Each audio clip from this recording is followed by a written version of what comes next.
Good morning. Scripture reading is going to come from Exodus chapter 20, verses 1 through 17. Exodus 20, 1 through 17. And God spoke all these words, saying, I am the Lord your God, who brought you out of the land of Egypt, out of the house of bondage. You shall have no other gods before me.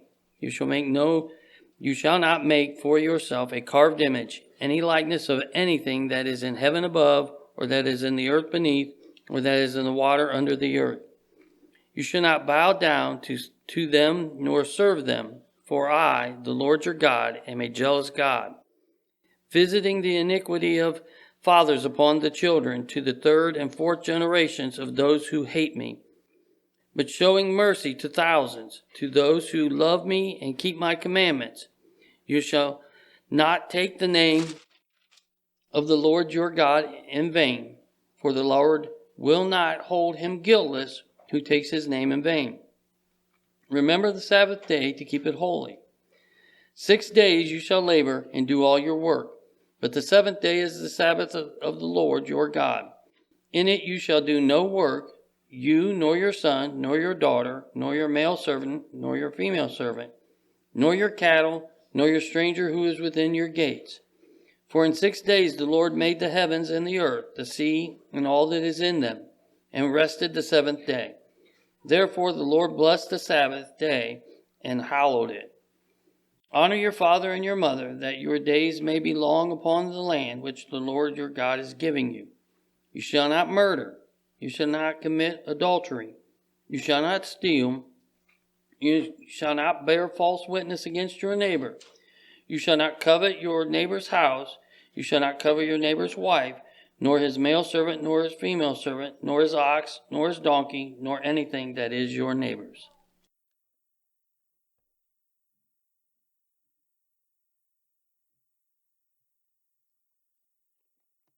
Well, good morning. It's good to be back with you again after we've had a lesson this morning. I see a few extra faces here from our Bible class lesson, and so it's good to have you. It's good to be here. I'm looking forward to the week with you. I've visited with you a couple of times. It's been a few years when you've had gospel meetings, but never had the chance to speak here, and so I'm looking forward to this week. I'm assuming this is the clicker. It looks like a new clicker from the previous clicker, and so I'm hoping it's going to work. All right, fantastic. We're thinking about the family this week in a series called Family Matters. And we began this morning thinking about the first family, Genesis chapters 3 and 4, looking at the failures of the first family, thinking about Eve's self-will overdoing God's will, thinking about how they were blame-shifting instead of owning their sin and blame-bearing, thinking about the parental neglect of Adam instead of his parental presence when his sons Cain and Abel were fighting and warring in the fields and as they were worshiping, thinking about the brotherly jealousy that occurred between Cain and Abel rather than being brother's keeper. I want to think in a positive light, think about the family and think about things that will help your family from a different perspective in this lesson. We're going to look at the 10 Commandments to do that. Now, you can look at Exodus 20. You can look at Deuteronomy chapter 5. That's where the 10 Commandments are repeated. But we're going to take a look at some of those texts here today. One of my favorite sermons to preach is titled, Why My Family Needs the Bible. I preached that sermon at Laurel Canyon the first year that I was there, and we've got some Laurel Canyon people here. And so because you are here, I can't preach that sermon here because I didn't want you to have to hear it a second time. That's the difficult part about preaching in an area where you've preached not only at Laurel Canyon, but I've held meetings in a lot of different churches around Ohio here over the past few years, trying to make sure I find lessons where you don't repeat it. And so we're thinking this morning about why my family needs the 10 Commandments. Why my family needs the 10 Commandments. These 10 Commandments are found in two texts. They're found, I think the original text would be the Exodus 20. Deuteronomy, the name Deuteronomy means the law repeated. That's what Deuteronomy means. And so it's actually a repeat of the 10 Commandments when you read Deuteronomy chapter 5. But I think these 10 Commandments are something that was not just something vital to Israel, it's something vital to every family and every home still today. Of course, 9 of those 10 are repeated in the New Testament, and so they're still relevant for us today, but I would argue that even the one that's not repeated has some relevance if we'll take a look at the purpose behind it while we're not under that law. So I want to start backwards. We're looking at the 10 Commandments. Instead of starting with Commandment 1, we're starting with Commandment 10. And so the first reason my family needs the 10 Commandments would be, first of all, I think my family needs to learn the lesson of contentment. The lesson of contentment. The 10th Commandment warns, you shall not covet your neighbor's house. You shall not covet your neighbor's wife, nor his male servant, nor his female servant, nor his ox, nor his donkey, nor anything that is your neighbor's. This final command really gets to the heart of the matter when it comes to any commandment. We often commit physical acts of sin, but those physical acts of sin are committed because the heart is not right. And so he says, don't covet. That's a heart problem. He's asking people to change their hearts. If you'll take a look at the Sermon on the Mount, Matthew 5 through 7, that's one of the things that Jesus does. He really gets to the heart of the issue. The issue is not you calling other people's names. The issue really is that your heart is a heart of hatred and a heart of anger, and you need to change the heart's desires and ambitions and pleasures. The issue is not just that you're committing infidelity. That's an issue, but the issue is that you're lusting after someone who's not your spouse. Jesus deals with the heart of the issue. The issue is not just you're lying, it's that you would want to be dishonest in the first place. The issue is not how you're treating your enemies. The issue is that you should have a heart that even loves your enemies, just like God loves every single person. As you walk all through the Sermon on the Mount, Jesus is getting to the heart of the issue. And this 10th commandment is one that doesn't just focus on the physical act. It actually deals with the heart of the problem. It's your covetousness. And instead of being covetous, this command encourages us to be content. Be content then with your house. Be content with your spouse. Be content with your stuff. Be content with yourself. We live in an age where it's so easy to compare ourselves to other people.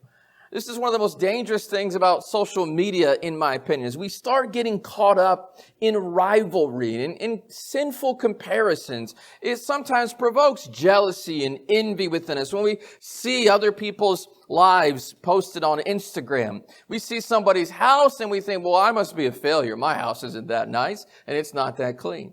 We see someone's spouse and we think, well, they sure married up and I sure married down. We see somebody else's toys and their tools and we feel pressured to pull out the credit card because we want to keep up with that, right? We see somebody else's car and we think, well, it must be time for an upgrade. They're driving a better car than I am. We see somebody else's phone or their vacation they took or their outfit or their makeup or their nails or their hairdo, and we just stop being content with ourselves. God wants you to learn to be content with the basics. Be content with your looks. Learn contentment with the ups and downs of life. You're not in the same situation that everybody else is in, so don't compare yourself to them. Just adjust. Learn to be content with your body shape. Be content with that nose that tilts a little bit to the left. Be content with your spouse and appreciate them for what they are instead of thinking about what they're not. Be content with your house. This isn't HGTV. Your house does not have to look like HGTV. If you've got a roof over your head and some clothes and something to eat, 1 Timothy 6 says just be content with that. With the basics, the necessities. A life of discontentment is a life of rivalry and competition. It leads to an endless thirst of being consistently unsatisfied. I want my family to be thankful for what they have and not be so worried about what they don't have. To be content and quit thinking that satisfaction in life means that we've always got to be the best and we've always got to have the best. You're going to live in a constant state of depression, feeling as though you're a constant failure if you don't learn contentment, to be satisfied with how God has blessed you and to rejoice with how God has blessed someone else if it's different than you. Quit asking God for more and thank God that He's blessed you with enough. We've got to learn the lesson of contentment. So we need the 10 Commandments. It teaches us that. Don't covet your neighbor's house or his wife or his male servant or his female servant or his ox or his donkey. Those are his tools. Those are his things. Those are perhaps his method of transportation. Anything that is your neighbor's. Learn to be content. Well, the next commandment that we go, if we're going backwards, is I think my family needs the 10 Commandments because families need to learn to protect other people's reputations. That's really what's behind Exodus 20 and verse 16. You shall not bear false witness against your neighbor. People's reputations matter. We need to not smear other people. The command to not bear false witness helps us avoid smearing reputations through rumors, through slander, or through lies. As God's creation, we're a family unit. We're able to do more good if we'll work together with one another rather than tearing other people down. Ephesians chapter 4 and verse 25. Ephesians 4 and verse 25. As Paul writes to Ephesus, he tells them there's certain things they need to quit doing, but then he tells them there's certain things you need to start doing. And one of those things, verse 25, is, therefore put away lying. And he says, let each one of you speak truth with his neighbor because, here's why, we're members of one another. He's saying we're family. And family doesn't tear down family. We don't smear one another. My family needs to know that smearing another person's reputation, it is character assassination, it is character murder.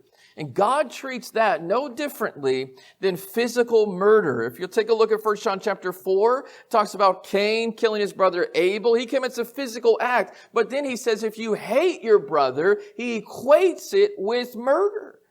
It starts with hate. So gossiping, backbiting, exaggerated claims, false stories, passing along hearsay, rumor mongering, tale-bearing, and slandering another person, that's the type of stuff the enemies of Jesus did. It's not the type of stuff the people of Jesus need to be doing. I want my kids to treat other people and their reputations the way they would want to be treated when it comes to their own reputation. I want them to be careful that they're much quicker to offer words of praise about others than they do suspicious words of gossip. Plenty of families out there are gossip factories. Be the family who can be trusted with a confidence, is quick to speak grace, and who is careful to never repeat or pass along an untruth about another person. Don't bear false witness against your neighbor. My family needs to learn that. You learn that people's reputations are important and to protect other people's reputation. Well, there's another commandment here as we work our way backwards. And I think that behind this other commandment, just in these 4 words, you shall not steal, the real purpose is this. My family needs to learn to respect other people's property, respect reputation of other people, and then respect the property of other people. That was intended to be a protection against our things, against our property. Think of all the ways that people steal in our culture. It's crazy, really, isn't it? We have identity theft, where people can steal your identity. That's wrong. You're stealing someone else's property when you do that. We have porch pirates. We've got terms for that now, right? The Amazon man drops off a package, and we have people who follow around the Amazon truck and actually are porch pirates. They steal your stuff off of your porch. And that's why a lot of people have to put cameras on their porches now to make sure that their stuff isn't getting stolen when they have a package being delivered. We have fraud. We have forgery. We have shoplifting. We have embezzlement. All of these things are violations of this very simple command. You shall not steal. A lot of you remember a time when some folks in communities, and maybe Fredericktown was like this, but I haven't lived in a lot of neighborhoods like this, where you could actually leave your doors unlocked. You could leave your bikes in the yard. You could leave Halloween candy out on the front porch, and you wouldn't have to worry about somebody coming and stealing the whole bucket, right? I remember days when that was the case. It's not the case in a lot of places where I've lived now. There was several years ago when I was preaching in Kokomo, India, and I was there for 15 years before I moved to Columbus. And when I was preaching in Kokomo, I was 2 miles away from the church building at that time. We actually moved to a different house further away halfway through our time there. But I decided I'm going to ride my bike. That's back when I was young and I cared about physical fitness. And I decided I was going to ride my bike to the church building. And so I rode my bike and I parked it underneath of my office window. The window was a little higher. The building was kind of built up high. And so I was going to park my bike under the office window. I was sitting there working. I go out to go home around 5 o'clock that afternoon. No bike. The bike is gone. Someone stole a bike from the church building. I'm not a believer in purgatory, but they might be there. I don't know. But that's just extra evil. You stole from a church building, right? We've got to lock everything up today and have cameras all over the place. And it's all because we just don't respect this one simple command here. You don't steal from other people. Respect their property. The biggest of economies, and that would be national governments. And the smallest of economies, that would be you as an individual. You cannot succeed if this basic rule does not govern how we function in society. Our national economy will collapse if we don't understand the importance of financial integrity. And we as individuals will have major hardships occur to us if we don't learn to respect one another's property in a community. So I want my family to be people who be trusted down to the last penny. I don't want to sell my soul to the devil just to gain some stuff or to pocket some extra cash. Be honest down to the last detail. Be the type of kid that another person can trust to babysit their little ones. And be the type of teen that your employer trusts to count the cash drawer at the end of the workday. Be the type of college student that your parents know they can trust to give you the credit card and you're not going to go spend a lot of money on stuff that you were never authorized to spend money on. Don't be a pilferer. Be the type of adults who are honest with your income and your taxes, because we don't want to see you in prison with Martha Stewart and Bernie Madoff, right? Respect property. Don't steal. Next commandment. Solid families are built on faithful marriages as well. My family needs the 10 Commandments because it is so important. If they're going to have a strong home themselves one day, they need to realize that it's going to be built upon a faithful marriage. God intended for marriage to be a place of safety, to be a place of security. In Genesis chapter 2, when Adam and Eve are joined together as one, it says that they're one flesh. There's a unity among them, spiritual, social, emotional, physical. In fact, so intimate is the unity that they're both naked and they're not ashamed. It's a place where they don't have to be ashamed with one another.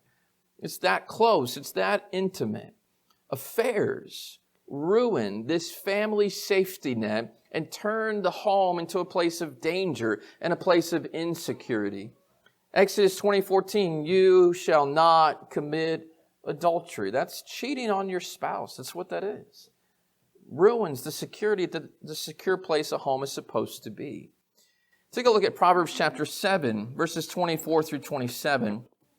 And the book of Proverbs warns about staying away from a woman who would try to tempt you to stray into her paths, into a physical and a sexual relationship. Proverbs 7 verse 24 says, therefore listen to me, my children. Pay attention to the words of my mouth. Do not let your heart turn aside to her ways. Do not stray into her paths, for she has cast down many wounded, and all who were slain by her were strong men. We're talking about the immoral woman of Proverbs 7, who's called a crafty harlot in this passage. She's a seductress. This passage says, do not stray into her path. She has cast down many wounded, and all who were slain by her were strong men. Her house is the way to hell, descending to the chambers of death. Look at Proverbs 9 and verse 13. The book of Proverbs often warns against this type of a person. Proverbs chapter 9 and verse 13, a foolish woman is clamorous. She is simple. She knows nothing. She sits at the door of her house on a seat by the highest places of the city to call to those who pass by, who go straight on their way. Whoever is simple Another word that's used is naive. If you're naive, let him turn in here. Stay away from this type of woman, whether it's physically in real life, whether it's some coworker in the cubicle down the hall from you, whether it's somebody who you're seeing on the internet who's bidding you come and beckoning you to come and look. It says if you're naive, go ahead and look. But this passage says, don't go there. As for him who lacks understanding, she says to him, stolen water is sweet, bread eaten in secret is pleasant. But he does not know that the dead are there. Her guests are in the depths of hell. Stay away from this type of person. What a web of problems David weaved when he just decided to contract multiple wives and had his affair with Bathsheba. Look at all the things that happened from the point of that affair in David's life as you see the downward spiral in his home. He suddenly becomes a liar to try to cover it up. He becomes a murderer, murdering Bathsheba's husband, Uriah. He becomes a conspirator trying to cover up this murder. His children and his stepchildren were at war. And that's what's going to happen when you have multiple wives and multiple children. You're going to have sibling rivalries. You're going to have issues with favoritism and partiality. You're going to have children who are neglected. If you look at 2 Samuel chapter 12, when Nathan comes to rebuke David for his sin, because David thought he had gotten away with it, David says something to him in verse 10. He says, the sword shall never, look at that in verse 10, 2 Samuel 12, David, the sword shall never depart from your house. Because of this sexual sin, the multiple sexual sins and the other sins that were all involved in it, he says, you're going to have constant war in your family now. Now, David was forgiven. There was divine forgiveness that was granted to David. But listen, there was going to be earthly consequences that would last throughout all of the rest of his life because of this sin, which all could have been fixed had he not violated this commandment. You shall not commit adultery. David, if you keep following him, he often seems powerless to come down too hard on his own kids. And so you have Amnon, who actually rapes his sister Tamar, but David can't say anything about it because, well, who is he to talk about sexual fidelity? Because he himself has been guilty of it. He won't lay down the law with his own children who are committing sins because he probably knew he'd been guilty of the same, and he felt like a hypocrite. Fear to try and deal with it. Sin will do that to your family. It weakens your authority as a parent. How can you talk to your children about pornography if you're involved in it? You keep yourself clean, so you have the moral authority to say something to your children when you see that type of impurity in their lives. It weakens our authority. It dilutes our family's sense of loyalty. It pours water on the hot coals of your marriage. It hurts your marriage. It will dampen your influence for the Lord. Strong families are built on strong marriages. And when the dam of marriage breaks, then there's going to be destruction in some way or another that follows in its wake. And so I want my families to understand the importance of faithful marriages, how that's going to provide so much more security in their marriage, in their home, and with their children. Well, there's another commandment here. You shall not murder. I think most of us would think that we've got a grasp on this, but I want my children to respect God's gift of life. I want them to respect life. I want them to respect marriage. I want them to respect property. I want them to respect people's reputations. And if they'll just follow these 10 commandments, they'll learn the importance of respecting all of those things in their life. When Adam and Eve abandoned God, it introduced the first sin. The next sin, though, is this one. It's when Cain murders Abel. As we abandon God, we will become increasingly more morally depraved to the point we don't respect God's creation. I want my kids to know life is to be valued. It is to be protected. It is not to be destroyed. So our families need the 10 Commandments because they need to know the intrinsic value of life. The life of their neighbors is important, their own lives, the life of the unborn, the life of the elderly. And we have certain sins that are becoming kind of just trendy in our culture, sins like abortion and sins like euthanasia that are a violation of this passage. you shall not murder. We've got to respect life. Well, there's a sixth thing that I think we can learn, that I want my family to learn from the Ten Commandments, and that is we need to value the wisdom of our parents. We need to value the wisdom of our parents. Exodus 20:12 says, honor your father and your mother, that your days may be long in the land the Lord your God is giving you. I like that last part of that phrase, that your days may be long in the land that the Lord your God has given you. Did you realize that just by being disobedient to your parents, you can have a short life? Go ahead and don't listen to them when they told you not to smoke. And how many people think to themselves, if I had not smoked, I wouldn't have lung cancer, and I wouldn't have lung cancer, I wouldn't have died young. If I just listened to my parents. They told me not to do that.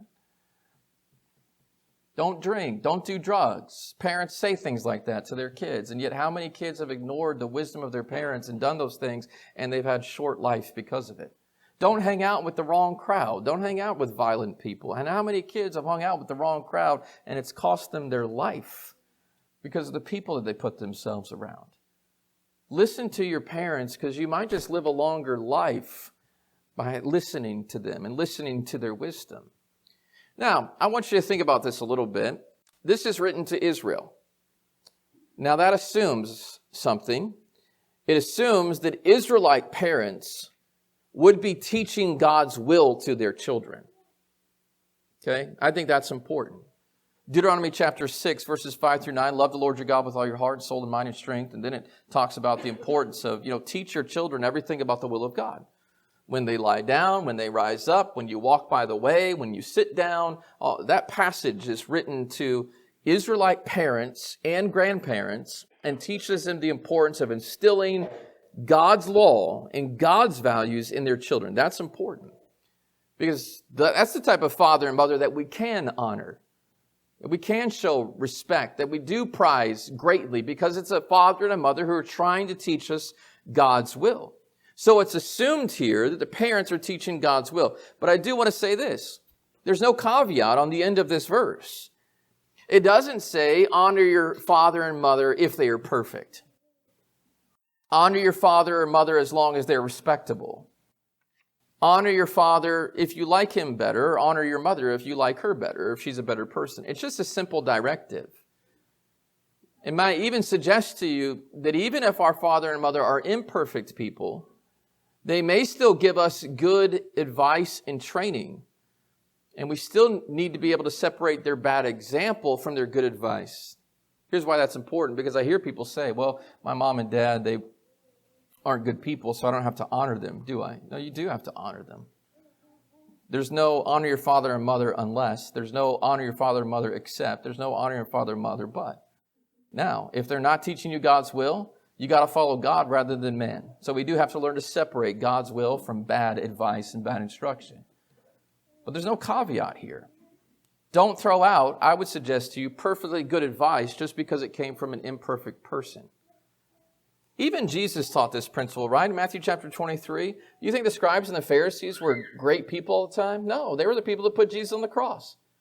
And yet in Matthew chapter 23, one of the things that he says is that, make sure that you do what they say, because sometimes they tell you the right thing, but don't do what they do, because sometimes they don't do the right thing.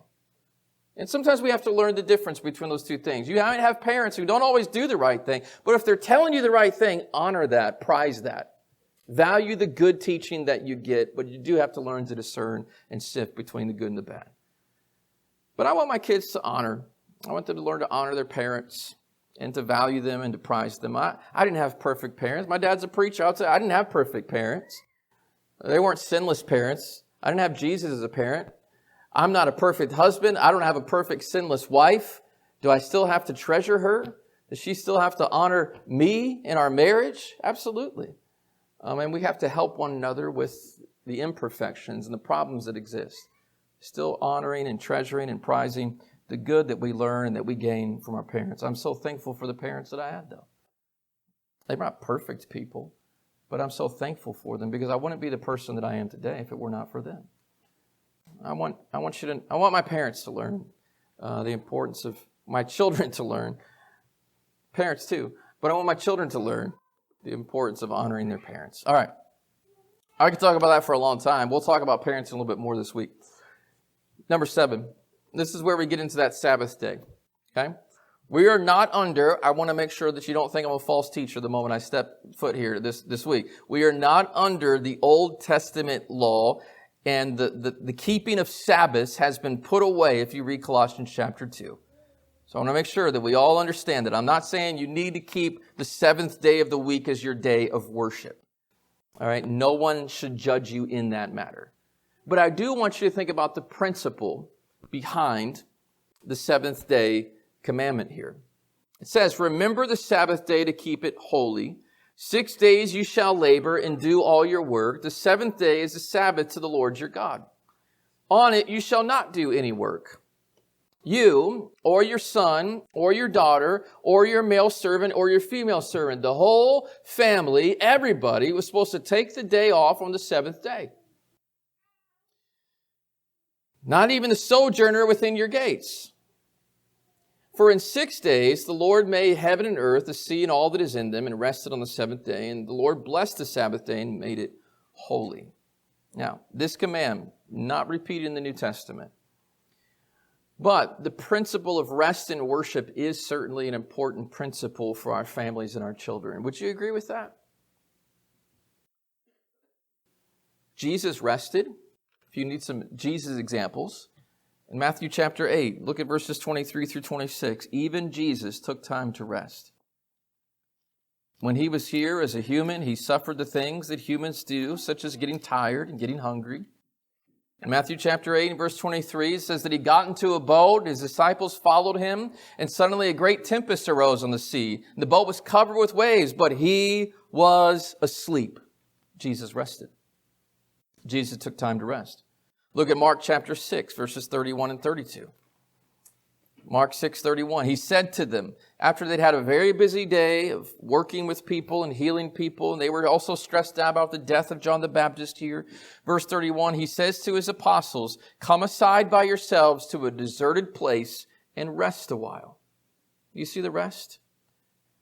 I think we live in this world that can be so busy, where we think we have to be scheduled every single minute of every single day, and we're more stressed out than we've ever been. I think there's just a simple principle here, and that is that my families need to understand that we need to make time for worship, and we need to make time sometimes to rest. Jesus rested. Jesus took time to think about spiritual things with friends. That's what he's doing when he's in the home of Martha and Mary, and Martha's cooking and Mary is sitting at her feet. They're just taking time to talk about scriptural things. It's important for our families to learn that principle, that sometimes we need to just talk about spiritual things. The Apostle Paul knows we needed time to meditate on spiritual things. He says in Philippians 4, verse 8, the importance of meditation. Normally I can quote that, but I didn't drink coffee yet this morning, and so it's not coming to my head. But verse 8 says, brethren, whatever things are true, and whatever things are noble, and just, and pure, and lovely, whatever is of good report, if there's any virtue and anything praiseworthy, meditate on these things. Just stop and sometimes think about the noble, the pure, the lovely, the good things. Families don't need a constant hourly schedule of busyness. Sometimes what they need is rest. Sometimes they need time to think on spiritual things, to talk about it with others, so slow down. I know that we're not under these laws, but don't dismiss the wisdom of the principle of rest and worship. You have, let me give you an example, a gospel meeting this week. And I realize that changes the schedule for families sometimes, and it sometimes, makes you have to shuffle some things around. Make some time to be committed to come here with your family and to listen to biblical teaching about the family and about the home, to sing praises, to be encouraged by one another and for one another. Make the time to kind of set aside the normal schedule and be here to worship, to think about God's will. Those were great times of growth when I was growing up. I used to have gospel meetings all the time. I'm a preacher's kid. My dad was a preacher. My grandfather was a preacher.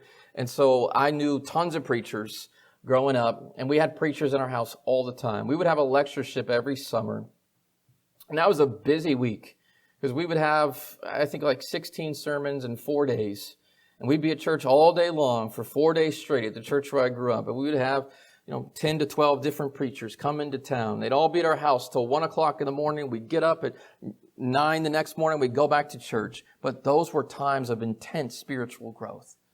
Those were times where I got to be around other brothers and sisters in Christ, and they were so encouraging. They were tiring, but they were so encouraging.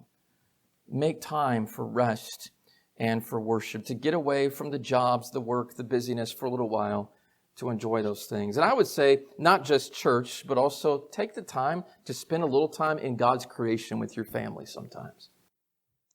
A couple of years ago, we took a trip out west that we don't normally get to take trips like that, but we took a trip and we saw Bryce Canyon and Zion National Park and Grand Canyon, and we visited all these national parks in Utah and in Arizona. And that was probably one of the best weeks that my family has ever had together, because we just got away from the world. No practice, no school, no homework.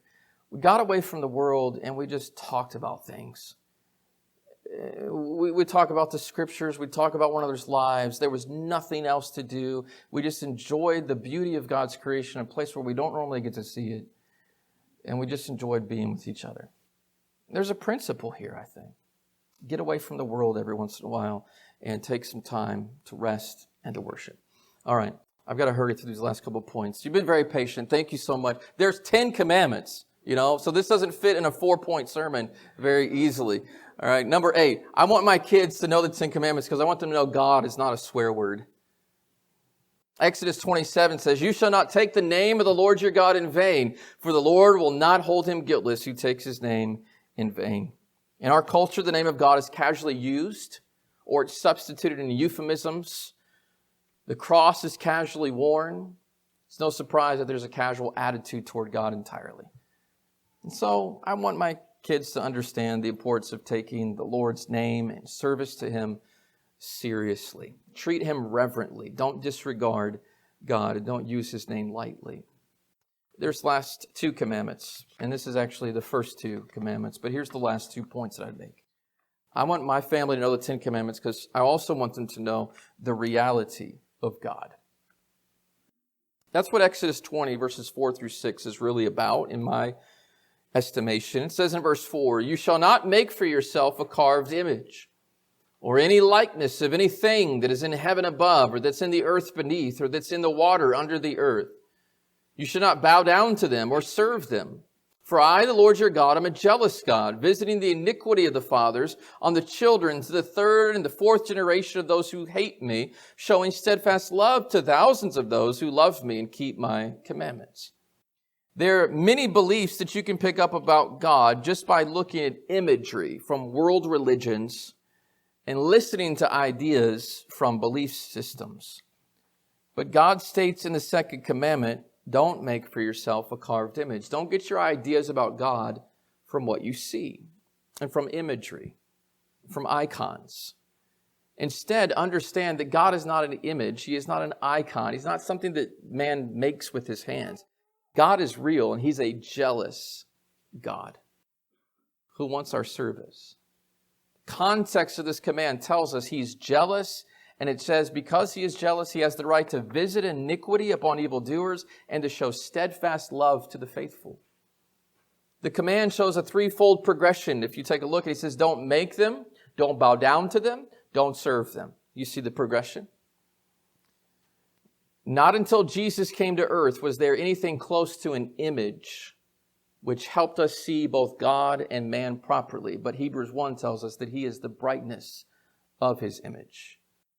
Okay, the brightness of his glory and the express image of his person. So serve the real God. All right? Know the reality of God, that he is real. He's not some white-haired, white-robed sky flyer. That's far too limiting and far too finite to truly picture him. He is far greater. He does not dwell in temples made with hands, but he's the creator of the entire world and the entire universe. Paul would say in Acts 17. Well, one last thing that we learn from the 10 Commandments, and I want my children to learn from them, and that is I want them to learn the priority of God. Take a look at Exodus 20. Isn't that what it's about? God spoke all these words, saying, I am the Lord your God, who brought you out of the land of Egypt, out of the house of slavery. You shall have no other gods before me. Have you ever underlined before me in your Bible? No other gods come before me. Do you see what God is saying there to the people of Israel? I need to be your priority. None of these other gods should be a priority. Nothing comes before God. Have we forgotten that in our culture? In our culture, it's amazing. Coach comes before God.